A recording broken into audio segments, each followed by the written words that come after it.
Quantos anagramas a palavra N tem? Como tem duas letras repetidas, né, o N e o N, não faz diferença. Por exemplo, deixa eu pegar uma caneta aqui para dar de exemplo. Então, você tem lá duas canetas, né? São canetas iguais. Se eu troco elas de lugares, né, de lugar, peraí, deixa eu tirar, assim, pronto. Ih, elas têm cores diferentes. Ignora que as cores são diferentes, tá?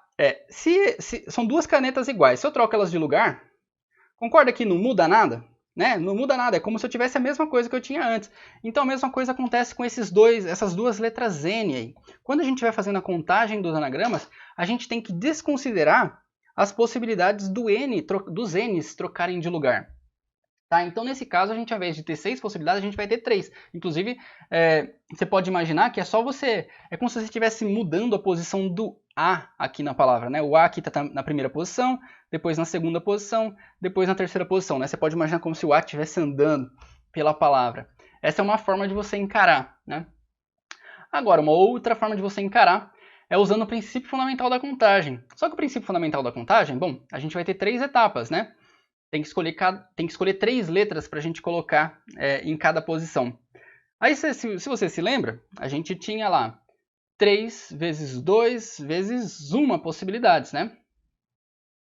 Peraí que travou, agora vai. Só que, como a gente tem repetição entre o N, né, a gente tem que descontar essa possibilidade da repetição entre o N. E a gente faz isso dividindo pela quantidade de permutações que a gente tem entre as duas letras N.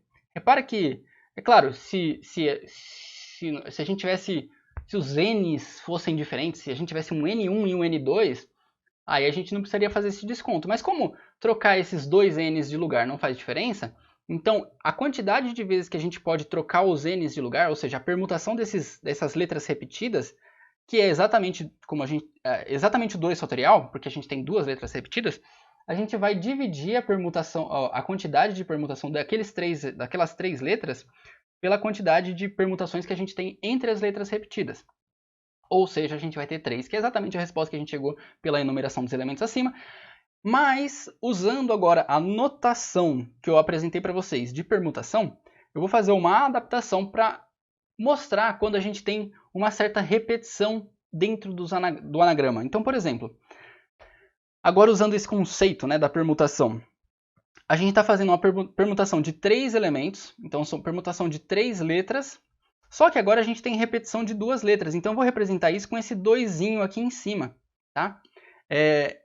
Dessa forma, o que eu estou fazendo? Né? Quando eu estiver representando isso aqui, tá?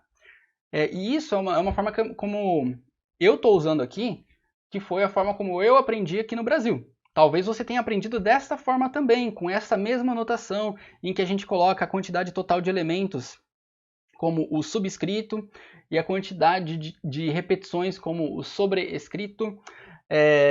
Em outros países, talvez, isso seja ensinado de forma diferente, com uma notação ligeiramente diferente. Então, não se preocupa tanto com essa notação aqui, tá? Mas só tenha em mente que isso aqui não é P3 elevado ao quadrado, tá? Isso aqui eu vou ler como sendo permutação de 3 elementos com repetição de 2 elementos.